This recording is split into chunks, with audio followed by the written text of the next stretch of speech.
Okay. So, good afternoon, on our present here. So, we are moving on to the day 5, session 3. So, the session will be handled by none other than Darwin sir from the Ford Motors Chennai. So, without much delay, let me invite Abraham sir for introducing the speaker. Thank you, sir. Darwin Sebastian is leading the powertrain STA teams across the international markets group countries, which include India, Thailand, South Africa, Vietnam, South Korea, and Japan, to deliver the right level of quality parts to various Ford plants around the world. He is having 26 years of experience in automobile operations from manufacturing, corporate quality, supplier quality, and program management functions. He has led the development of critical powertrain castings and other critical components assemblies for petrol and diesel engines. Sir, may I invite you for the talk, sir? Thank you so much, Mr. Abraham. So I will. Thanks. Abraham sir, stop sharing from our end. Yeah. So now can you see my screen? Yes, sir. Fine, sir. Okay. So I would just like to start thanking Mr. Shanmugesh for giving me this opportunity to talk about design thinking in the age of IoT. Actually, my theme will be in the similar way. We must design for the way people behave, not for how we would wish them to behave. So our design should seamlessly incorporate and flow into what our customers are already doing. With this, so what I will attempt to do today. So I just want to give an analogy. This is a story which I heard when I was a very young boy in the school, and hopefully everybody would have heard too. But this perfectly fits to what I am trying to do today.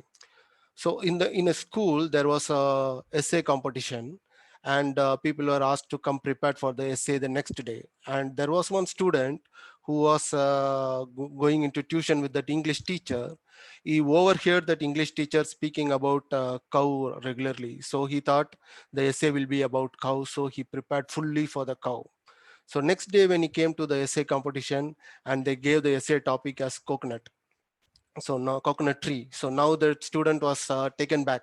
He did not prepare for the coconut tree, but he cannot stop. So he continued to write everything about the cow. And finally he said, this cow is tied to the coconut tree. So this is how is this. I am that student, and the cow is the design thinking, and coconut tree is the Internet of Things. So you would have seen even in my introduction, there is no mention on IoT. That is because I don't deal with IoT on a day-to-day basis. But however, what I am very sure is IoT can benefit by infusing the design thinking into it. And I just want to share with you my view of how we can improve the IoT products with using design thinking techniques. So where are we now? So we are in unprecedented growth in the technology during our time. This is a hockey stick graph, what we usually say, and we can see this type of hockey stick graph in many things in our day-to-day life, or even if we go through the internet to see how is the growth in our recent times. Everything is growing at a rapid pace, and technology is also no different.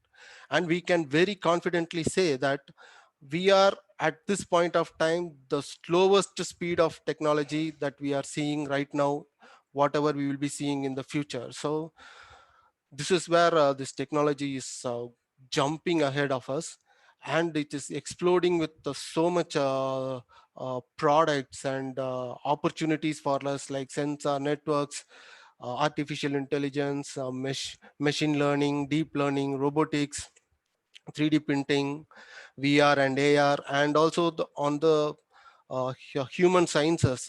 People are now looking at how not to die, so how to live forever. So much technology explosions are there, and we are seeing many businesses taking advantage of this technology for rapid growth.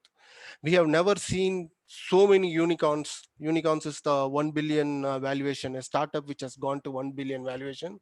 We have not seen so many unicorns which are there now ever before in the history of humankind. And most probably this will further go increase in the future. But however, can technology alone guarantee our success for our business? And if to check that, we see the rate of failures of the new businesses. We can clearly say by the end of the first year, 20% of the businesses fail. And it continues up to by the end of 10th year, 70% of all new businesses fail. So this is a data which captured all new businesses, not only IoT, but it's including maybe your new neighborhood barber shop or any other businesses. But still we see a lot of funds are getting infused, so much money is available for the new startups. This is why is it so? Because if for the venture capitalist, if he is having 100 businesses in his portfolio, even a one unicorn or a 10% successes will cover the loss of all the other um failures of the startup. But for each startup is a dream of on an entrepreneur or a team of entrepreneurs, and it is lost forever. And if we can see where actually is the failures are high, we can always see this information technology is the one where we have the highest rate of failures. So some examples of failures we can see, like Polaroid, which was a big hit in 1972 with instant photographs, but it did not take up for the changing customer preference for digital photographs, right? But in 2020, 2001, they filed for bankruptcy. But still, there are people who are interested to have this digital for this physical photos, but still they cannot reach that heydays when they were earlier. And you would have seen this palm. Actually it was one of the top three companies that dominated the market for PDAs, but they did not ramp up their businesses or understand the customer preferences of integrating the overhead synchronization and Microsoft Outlook into their product, which they lost to BlackBerry at that point of time, and they went out of business. And I don't know how many of you heard of this Nike fitness tracking fuel brand. So Nike launched this band and they made a lot of money initially, but they have to close it in within 2-3 years of the launch. And it is mainly because people were confused on this fuel points. What is that fuel points about? They did not understand, and it was cool, but people did not feel the need. So Nike has to decide to stop it. There are many other reasons also being available in the internet on why this they have closed it. So on a analysis of why startups are failing, so there is no market need is the first one what we are seeing. So the product market fit is not there. So we can also see pricing, cost issues, user unfriendly product without a business model. So these type of issues, what we feel is can be addressed by using design thinking techniques. A McKinsey study is showing that by 2025, the IoT could have an annual economic impact of 4 trillion to 11 trillion dollars, which might be the 11% of global economy at that point in time. So we believe that using design thinking, we can move the economic impact from the lower estimate to closer to the higher estimate. There could be many other areas where we need to focus on, but we feel design thinking will help you really to move. So from IMD, they are clearly saying that by applying design thinking to IoT, we can effectively implement innovation to solve all the challenges of IoT related products and services. Why? Because these design thinking will help us to create, develop, test, and fail or succeed faster. That faster is very important, thus ensuring we get the right IoT solution and strengthen our ROI. So what is design thinking? So design thinking is as we told, customer is the center for a design thinking process. So we say this user centered process, and it helps to understand the customers better than normal other options what we have, and it will also help us to challenge the whatever assumptions we already have and the status quo. Many of the time we assume that this product what we have in line will succeed, but we need to validate those assumptions. So design thinking helps us to do that, and it allows to create, experiment, and test ideas in an iterative way, so that we will test, offer for iteration, retest, offer for iteration, fine tune, fine tune, fine tune, so we get a best product out. So design thinking is not new. It dates in the 1950s. We can see it started as customer-centric design, or design for customer. And by around 1980s, we coined the word human-centered design. And IDEO is the design consultancy which coined the term design thinking.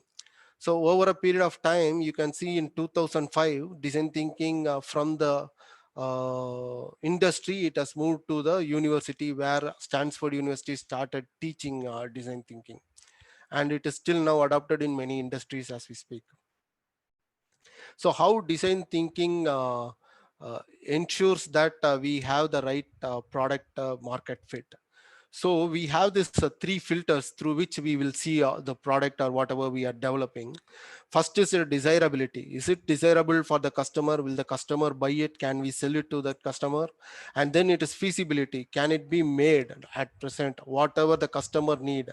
And then viability, whether if we make and sell this product or service, whether we will be profitable. So if the idea passes all these three filters, only we will go to the next step of launch. So that's how we feel that design thinking can help in better product market fit. So there are few examples where, for example, in Windows 8, they just removed the start button, and the customers were really, really very unhappy about that, and they have to bring back that start button, because Microsoft being an innovative company, they would have tested with the users, but we don't know whether they have tested with the all users, all kinds of users. So they have to force to bring back this Windows 8 icon in the next launch. And then this is a virtual boy. This was the first console game to enter into the virtual reality game, but the visuals or resolutions are very, very low. So the customers did not like it with the hefty price. So this technology, they launched it before it was feasible to give out a satisfactory feeling for the customer. And Nespresso is a business model failure, where they initially tried to have a model of business to business transactions, and they really went into bankruptcy, near about bankruptcy, but now they are a 4 billion company, because they changed the business model from business to business to customer. So we would have seen Segway. We have seen this mostly we have seen this in movies, but and actually this was launched as a single user last mile connect equipment, but it did not gain traction, mainly because of the cost, as well as people see those who use this as a lazy. They can as well walk instead of using this. So this has got failed, but it's still now some people are using it, like what you see in by the mall cops and some other groups, but it is not a massive hit as it was expected to be. Next is a Hummer. The customers like this vehicle very, very much, but the problem is this, they did not consider all the stakeholders. The stakeholders hated these vehicles when there was a height of greenhouse emissions, a lot of environmental concerns. Customers who use these vehicles are seen as villains to Mother Earth. So finally, even the customers don't want to get associated with this brand, and this brand was sold to Chinese. And Concord is a critical example, where we have the technology to fly across the Atlantic in just like 3.5 hours, but the cost of that, and also the environmental impact of that, did not allow the uh, owners to operate this vehicles, and it was grounded. So we have the technology, but still we are not able to use that because of many other factors. And normally we don't associate with Google with failures, but this Google Glass, again, other than the die-hard fans of Google who paid 1,500 for these glasses, it did not pick up much, mainly because of privacy concerns. And the people who are using those glasses are seen as someone who is spying into our private space. So this also did not pick up. And this is a classic example, Motorola. And in fact, they have developed the first handheld phone, but they were not able to meet the customer requirements and not able to withstand the competition. Finally, they were bought out by Google. So what is design thinking? So design thinking is a process of creative problem solving. So we start with the people and what the people want. So there are multiple design thinking models available today. Not only these five, even more are available today. For example, this what is, what if, what was, what works model. This is by University of Virginia Darden School of Business. And we have the Stanford D School Design Thinking Process Model. And we have many other models. So it, the models might be different, but all the techniques, tools, whatever we are using as a design thinking, it is more or less the same. So we also have a design thinking process kicked off at Ford. So what I'm trying to do is I'm not trying to bring up any confidential information, whatever we have in Ford. Everything whatever I am sharing here is available in the private public domain.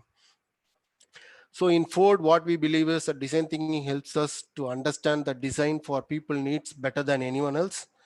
And it means embracing new mindsets, new methods, and working together. So design thinking is all about a mindset and teamwork. And what the model what we follow is a learn, imagine, build model, which I show you in the next slide. So when I say the mindset, we have to be curious, be optimistic, be empathetic, and collaborative. And this is the model what we use as a learn, imagine, build model, where we will frame the central question, gather research, identify themes and insights, generate ideas and prototypes, test and refine concepts. So these small boxes, whatever we are seeing, those are all the tools we use in Ford for during these phases. So when I say mindset is very important, innovation itself is a mindset, right? So for while we are approaching this design thinking process to develop IoT solutions, we need to assume a beginner's mindset. So we need to take out all our preconceived notions, our personal viewpoints, and we need to see what the customer viewpoints is. So we should not be judging before the way the customer is behaving or the way customer is expressing his ideas. We need to question everything, every assumptions, including some things which we feel that we are very very confident about. Recheck that with the customer whether what you are confident is really right. So be curious to know what customer is actually doing, what customer is actually thinking, what customer is actually feeling. And with all these inputs, we need to be able to find some patterns. So to do all those things, we need to listen very carefully on what is happening with the customer side. And there is a set of IoT mindsets which we should be aware of. So IoT mindset in value creation and value capturing. So we address the customer needs not by reactive but by predictive technologies and real-time data capturing and predictive technologies. And we are product offering. Normally, traditionally, there is only a standalone product, right? And which will, if the customer has to upgrade, he has to buy the new version of the product. But in IoT mindset, we are upgrading the products regularly. And the data is used in the traditional mindset to evolve a product, but in the IoT mindset, we will evolve new experiences for the customer. And the profit making is only by selling new product or when the product comes for service in the traditional mindset. But in IoT mindset, we will find multiple streams of revenue and recurring revenue from the customer even when we sell one product. And there are multiple advantages to provide, mainly based on the commodity advantages. This is the much bigger, this is much smaller, this is much cuter. But in IoT mindset, we also include a more personalization and context what the customer wants to have with this product. And the capabilities, traditional mindset, we improve our core competencies and pour in our core competencies into the product or services, whereas in IoT we create a ecosystem with the partners so that everybody can improve the business and the customer is enriched with so many options. So I just want to take a few slides to see how we go about a design thinking project. So normally we start a design thinking project with a design challenge. So the design challenge, what we try to do is we'll frame in a way that how might we. So how means we assume that solution is already existing. Might is we are freeing from judgment. Any option is acceptable. Anything we can do, anything if possible we can do. And we is we it is we are doing it together. We are a team. So that's how we will challenge. For example, we can state our challenge format as how might we improve employability of students passing from our institution. That can be a challenge statement. And for this I am trying to use this design thinking model, not the Ford what we use internally. Obvious reason. So the first step what we can see is it is empathy, define, ideate, prototype and test. So the first step is empathy. So empathy is seeing with the eyes of the another. The another is our customer, listening with the ears of the customer and feeling with the heart of the customer. So basically walking through the customer shoes. If we were the customer and we need to know what really the customer is feeling and what he really needs. So that empathy will give us a lot of insights and help solve the meaningful problems for the people. So first we have to identify our customers and our users. So the customers can be internal or external. They can be a direct customer or indirect customer. For example, in the case of Hummer, the direct customers loved the product, but the stakeholders, other stakeholders hated the product like anything, including the owners of the product. So we need to include everybody. We need to include the customers, the current customers and future customers. So once we have a list of customers who are all our customers, maybe we can group the customers into different groups so that we can plan the next step of arranging for interviewing and asking interviewing customers to find what they actually need. So this is a research phase. So when you are doing this research, prior to do the research, we need to prepare for this interview. And this is a teamwork, and as a team we need to brainstorm what are all the questions we are going to ask the customer, and what is that we are expecting, and what is the theme. So once the team comes with a list of questions, and we need to rank the questions and line up the questions in the way in which we are going to ask. And most of the important thing is the question should be an open-ended question, so that the customer starts to share his feeling, share his stories, so that we get a lot of insights. If you ask questions or yes or no questions, customers will say yes or no, and maybe. So we might not get really what that customer is thinking into it. So we have to prepare in such a way that customer will be speaking for a lot of time, and we as a team will be listening and observing the customer, not only what is verbally he is saying, and also what is his non-verbal cues. So everything we should be capturing. So in the empathy phase, first is as I said, we have to know whom we are designing for, and we need to get curious about these people, which help us spark fresh ideas. Because when we design for a machine, we might not think many things, but if it is a real person and you know the and you have met that real person, you really get motivated to come up with a lot of solutions.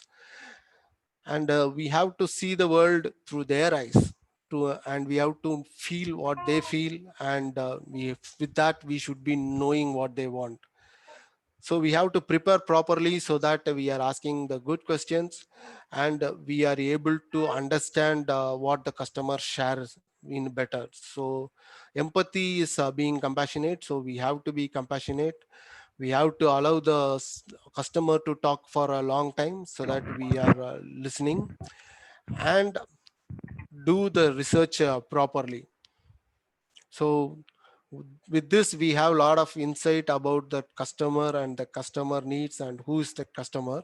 With that, we will go to a define phase.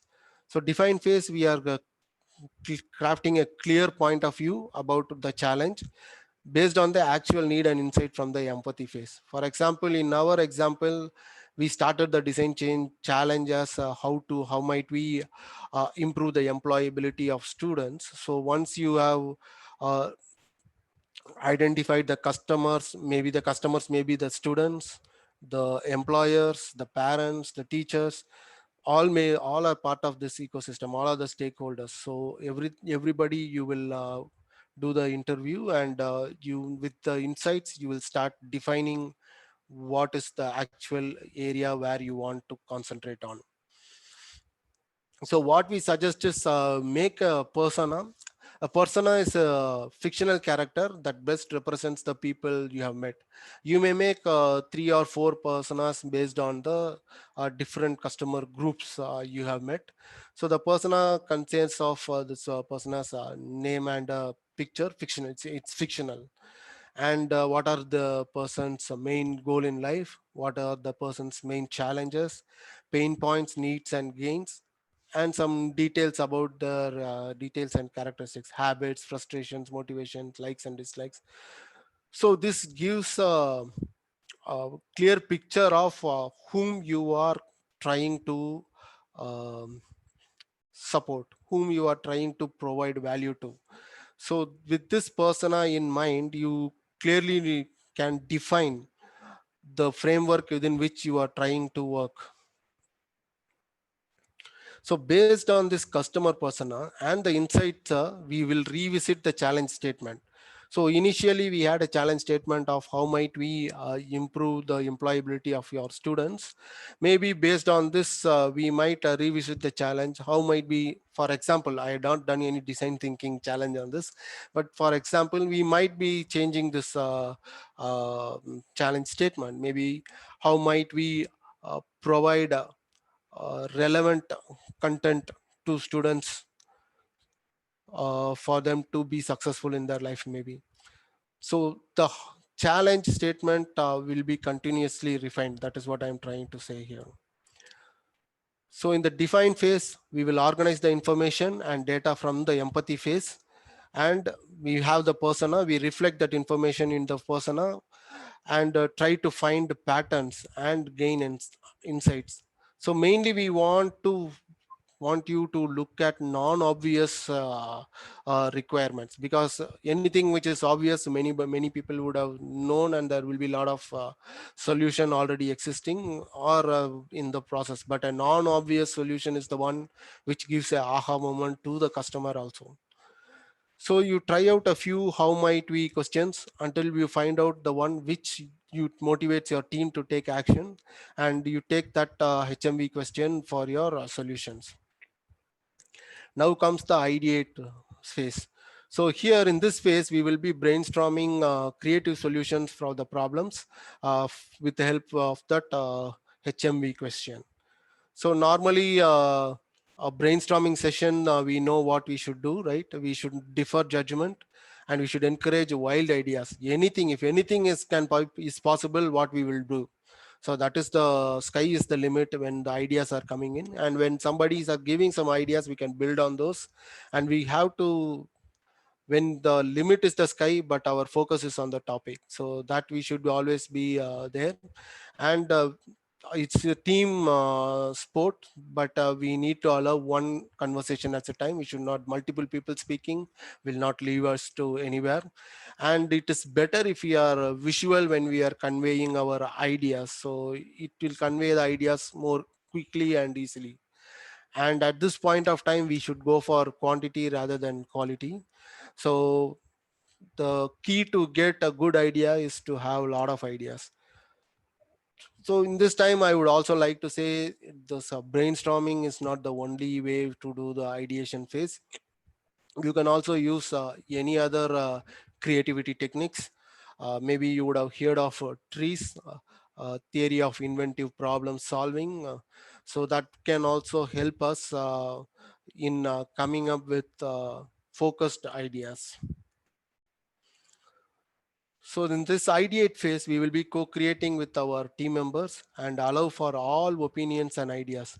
So at this time, we will not be judging, right? As I said before, we will be open and we'll be accepting to any ideas that is coming out. So normally what we use is, we will use yes and format. For example, somebody says an idea, we will say, yes, that idea is good, yes, and we can do also this. So this is how we will go when we are going for diverging ideas, creating choices. We can also use yes but when we are converging into making choices. So somebody says an ideas, we will say yes, but this is much better, this is much better. So we should be very sure when you are creating choices and when you are making choices. And if you have seen the model, you can see that model is during the empathy phase, it is going diverging, converging, diverging, converging. So we need to, that is mainly because that's what we actually do, diverge and converge of ideas. But since we say it is sky is the open, we should also be grounded to the topic, and the topic should be on the HMV question and on the person of whom we are talking to. And there are many ideation techniques, whatever is suitable or whatever your team is really happy with, you can start using that. The main thing is playing, so be playful, give a lot of ideas, build on other ideas. So that is the key for the innovation and success of the ideate phase. So once you have the ideate phase, you have to converge a lot of ideas, then you have diverged in a lot of the diverged into the number of choices.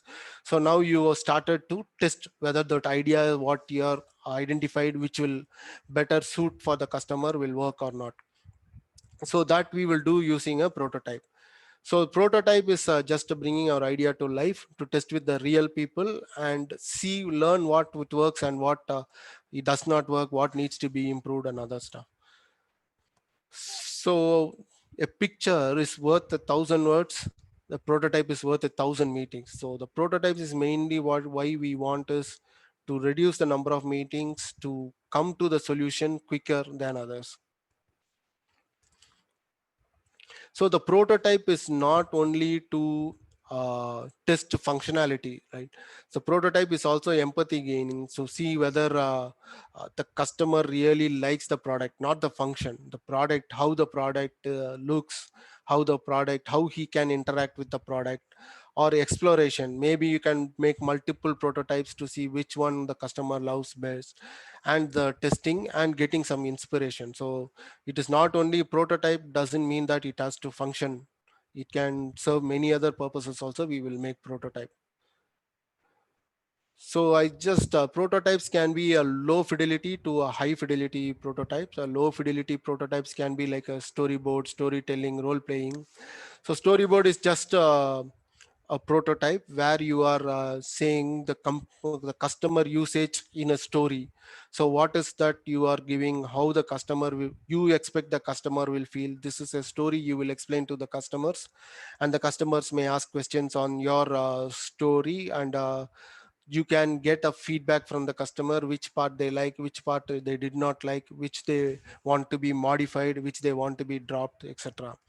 Similarly, the storytelling and role playing. So you can role play, maybe you have a prototype, you can role play as a customer on using the prototype, or you can be the prototype and the customer can role play with you. So this is a quick fire method to quickly gain some insights into what the customers are thinking.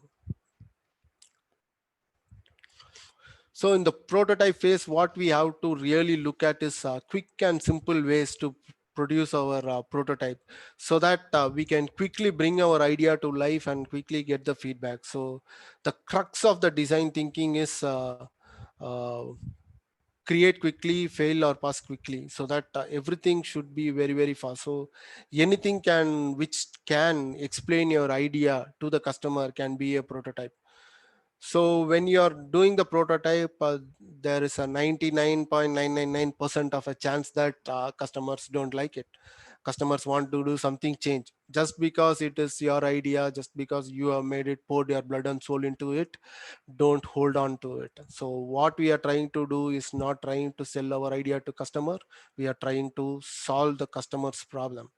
So we have to remain positive, capture the feedback, and understand what you need to change or not, and what can be added, what can be removed. And you validate your prototypes. And once this prototype within your team you are feeling good, you can go from low fidelity to high fidelity over a period of time with the fine tuning continuously. And the last is, you have the prototype, now we need to test it. So while we are testing the prototype has to speak. We should not be speaking it. Normally what we do is we give the prototype to the user, saying the give the context and ask him to experiment on the prototype. We have to look at the user, how he is behaving, where his eyes are going, how where his hands are going, what he is really doing with the prototype. We have to capture all that and see whether those are all the intended ones which we are seeing. If the customer is having some difficulty to figure out something, it is better to hold back and allow the customer to figure out, and see why the customer was not able to figure out in the first place, and what how did he do it in the later. So always stay focused on the topic and capture the feedback relentlessly, because this is a very very important stage. This is where it's a break or make a decision you have to tell. So we need to capture all the feedback, and we need to make use of all the feedbacks into our final product. So we should be very open to let go the ideas that do not work. So the main theme for testing is validating all our assumptions. So we have, in the define phase, we have went to the customers, we have understood what customer needs, but still we are not the customer, right? We have made some assumptions. So all those, based on all those assumptions, we have developed a solution, and we assume that this solution will meet our that need. So all these assumptions, this is the moment of truth where we are going to validate them. So as I told before, let the user use that prototype. You just show, you should not tell. So put the prototype in the user hands, and if possible, ask the user to talk through the experience. So what they are thinking, if they are able to tell, so, okay, then it will be easy for us to capture the feedback, and no, there is no need for further assumptions here.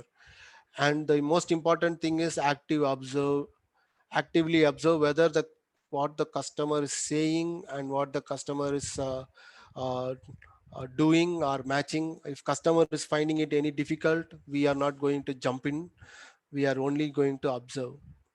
And once the testing is over and the customer gives back the prototype, we will go again with the follow-up questions. So how this made him feel, what is the feedback on this prototype. So we capture everything and we make use of all these feedbacks to further fine tune and retest. If required, we may go for iterative test. Still we are confident that all our customers love this product. So now you have identified your customers, you have discovered their needs, you have developed solution to meet their needs, and you have fine-tuned the solutions and validated the assumptions with the real users in the field, and the customer feedback is good.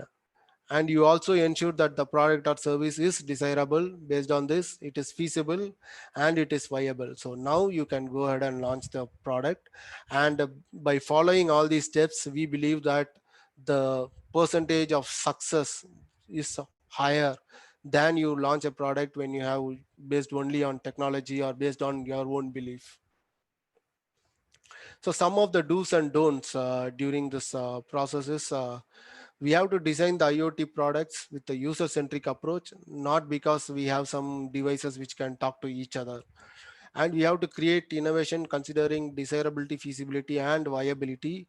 And not only because we have this technology in hand, we want to bring it out the technology into a product. And we need to consider different epicenters of innovation. So user centric is very very important, but there are also different epicenters we need to consider, so that we have more chances of innovation. And most important is use the latent need or the needs which the customer finds it difficult to express. This is where our strength lies, or our googly.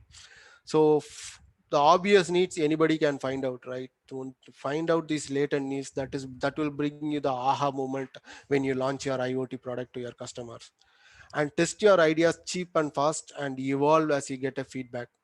So don't wait till you make a working prototype of IoT and to that is minimum viable product to test with your user. Not only the functionality need to be tested, many other things need to be tested, as I told before. So it is better to start testing ideas cheap and fast with the user group, so that you get a quick feedback. And when you come to a MVP level of a prototype or high fidelity prototype, what we call, you have a higher chances of success. And consider the technical limitation that could engender your solution, because if you just let go of the technical limitation, you might end up like that virtual boy, where the technical, at that point of time, they did not have the technology to have the good resolution, still they went ahead and launched. So we need to have that in mind, whether the technology what we are going to implement will really meet the customer needs now. If not, we need to wait for technology to evolve, or we need to find out some other way of meeting that customer need. And to be more successful, to have more profitable, we need to explore and test different revenue models, not only on the one-off payment. And we need to get inspiration from others who are working on different revenue models. And that is where we need to get inspired, not only from our customers, we also need to get inspired by our colleagues, our competitors as well. So we need to look at what are all the other revenue models people are making, and see whether we can also make use of that. So with that, we can see some few successful stories of design thinking and IoT which came together. So Brown and Oral-B wanted to develop this sophisticated data tracking tool in their electric brushes. So which will tell the users whether they are brushing each and every tooth properly, how they are brushing it, and how is their gum sensitivity, and whatnot. And even they can play music as well. So so many options are there, so many technologies are there. So they wanted to utilize all these into their electric toothbrush. But when they do the design thinking on the empathy and journey mapping, they found out that the customers are already having a significant guilt about not properly brushing and other stuff. So they customer really don't want all these data, because they themselves know that they are not doing well, and they are feeling a guilt. We cannot play with a customer guilt. So finally they said that even though the technologies are available and it is feasible, we are not going to bring all this technologies. They are only targeting only on two. One is on the charging. So the charging, they will have a deck, which in charging deck they have a dock where they can charge the toothbrush. And for people who are on travel, they also given a USB hookup. And the second is what they seen is during the journey mapping is that the replacement heads. So while the customer is brushing in the morning, they find out that the customer uh, finds that the brush they need to replace it has worn out. But once they step out of their bathroom and go to the daily chores, they forget everything, and they are not ordering the brush replacement tips on time. So what they provided is just a press of a button. While they are brushing, they find it is a problem, they press a button, the messages goes to the mobile phone, and it will set up a reminder for the customer to buy the replacement. So these two they have implemented, and this has become a huge hit in the US. Next is the Pepsi Spire vending machine. And once Indra Nooyi got into the CEO of Pepsi, she brought in design thinking in a very big way. Many products came out of Pepsi using the design thinking methodologies. And this is one such vending machine where the customers, this talks to customers, get customer feedback, customers can play with that. And also they can also see what are all the ingredients that is getting mixed. They can see in an animation form in the screen. So the customers were very happy, and it is one of the biggest hit of Pepsi in the US, and it has inspired many other intelligent vending machine.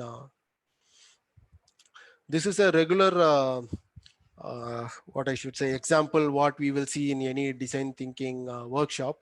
So scanning of children is a very big challenge everywhere, because to go through the CT scan or MRI scan, the patient has to be has should not move a lot, and to have a child not to move and in a very quiet ambience with the machines sound, it is very big problem for all the hospitals, and many a times the children have to be sedated for this process, so that their anxiety and fears are reduced. So one GE engineer who saw this problem did a course on design thinking, and he came up with this kind of solution where the MRI or CT scan machine will be themed like a spaceship or a pirate ship. So the patient will have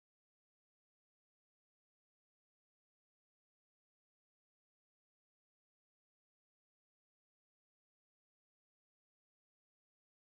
CT scan and will have a guided script to role play in this process. So in this, the child is also a part of this process, and he might and the anxiety and fear of the child has come down, and he is more cooperative during the scanning process. So we have many videos in the YouTube about how the children and how the staffs are interacting with the children while they are taking the MRI scan.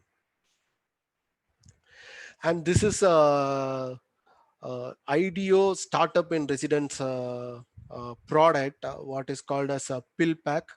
So what it has come is the senior citizens or people who have to take medicines on a daily basis.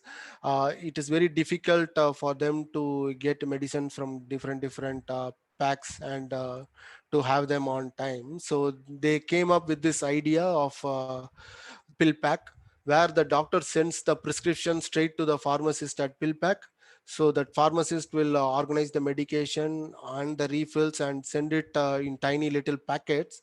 And they have also designed this 14-day container, so you have the time when they have to take, and all the medicines at that time are inside that pack.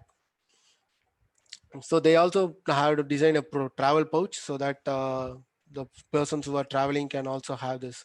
So if the person normally in the older days where they have to take so many medicines, everything is they need to only open one pack for all their medicine purposes, and the times are also there. So this has become a huge hit, and Amazon has bought it for $1 billion. So this is a new unicorn. So I have shared many IoT examples of design thinking. I'll just share a few what is done in Ford. Again, this is in the public domain. You can go to www.ford.com to view this. So this is the Mustang Mach-E car, which is recently launched. And a few of the IoT things is just want to share is a remote vehicle startup. So from the Ford Pass app, you can create your personal profile.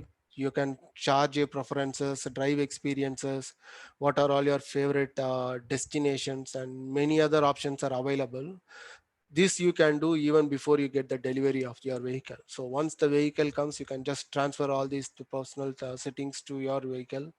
And in case of households where they have 2 or 3 cars, each car will be the same for that owner when he uses the same personal profile settings.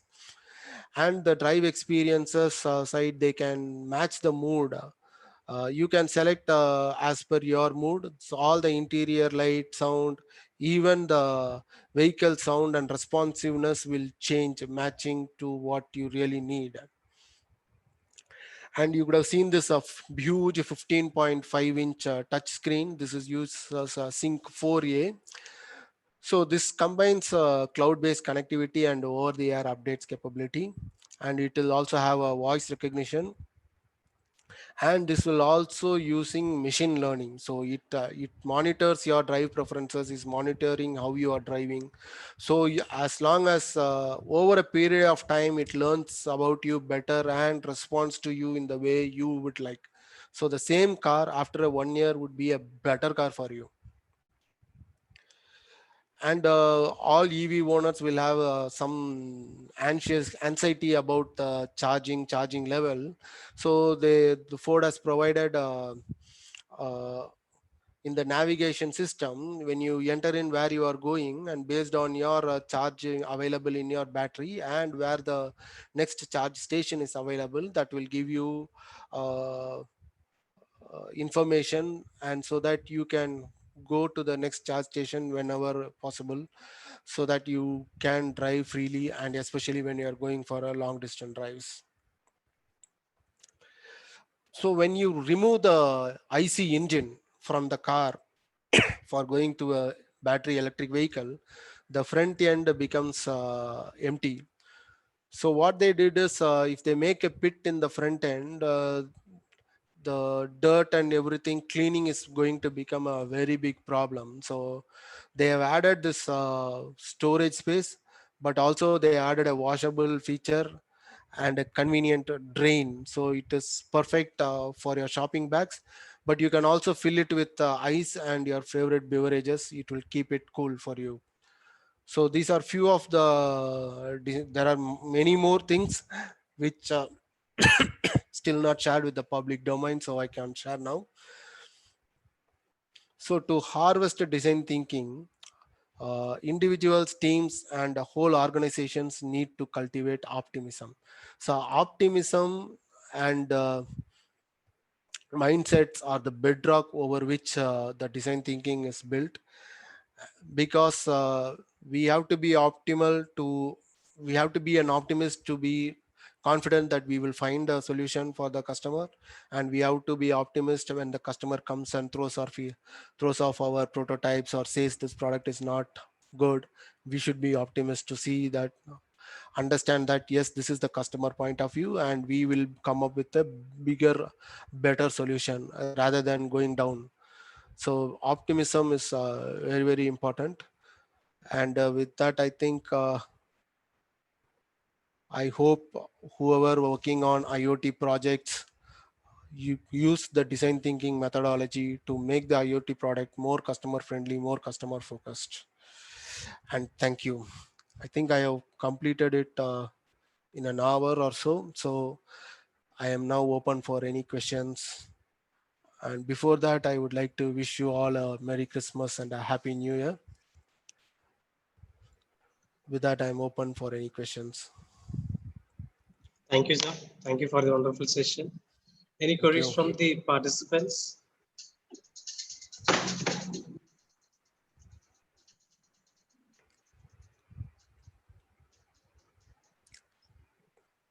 Sir, I have two questions. One is from the design phase. So most of the companies or most of the industries I have seen this design phase. From an academician point of view, what we can do with the design phase, or how we can able to come with the design phase. So it depends on what you are trying to design. If you are designing a curriculum, correct? So what you have to do is you have to talk to the customers.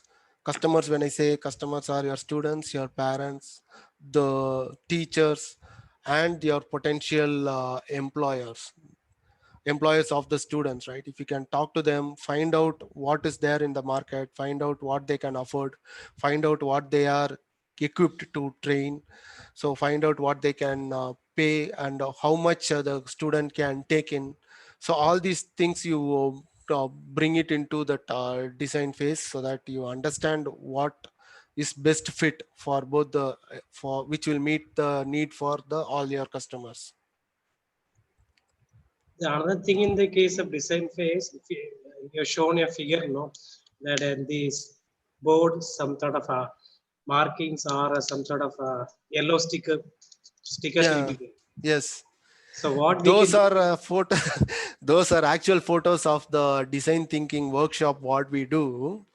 where each member will write down his observations, what he has discussed with the customers. So we will paste everything in the board, so everybody will know what is there, what is everybody has understood, and points. And over a period of time, while converging, we will try to merge multiple ideas and see, and we can pocket only 2 or 3 core ideas.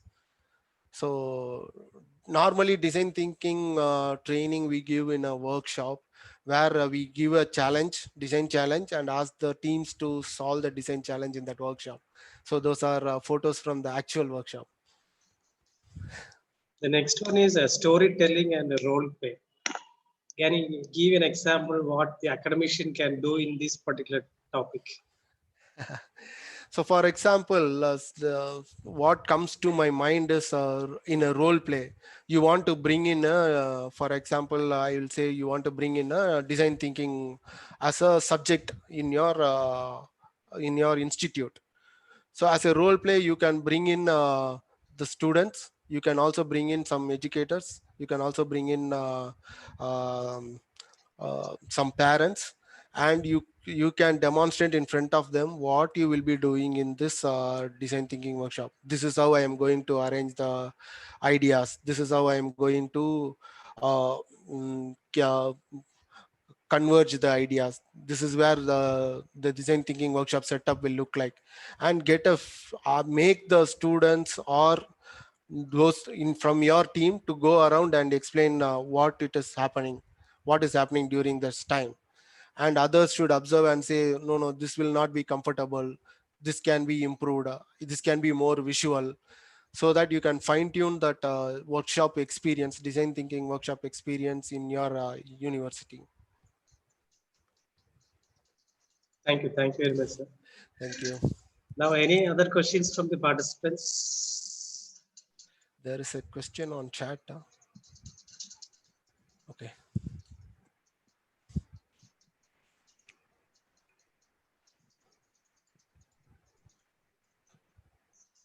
Any queries from the participants?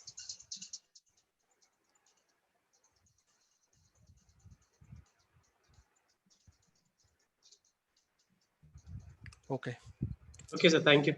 Thank you Thank for you. the wonderful session. Thank you so Good much. Thank you question. for the opportunity. Thank you, sir. So let me invite Abraham, sir, for the vote of thanks. Okay, sir. Thank you, Darwin, sir, for the wonderful Thank you so section much. and sharing the information and knowledge about the design thinking. The session was really useful and was interesting, especially on the new technologies you have been implementing in your field. Once again, I thank you on behalf of Mechanical Engineering Department and Visual Engineering College. I express my sincere gratitude to you, sir. Thank you so much. Thank you. Thank you, We'll sir. Thank appreciate you it. very much. Thank you. Bye-bye.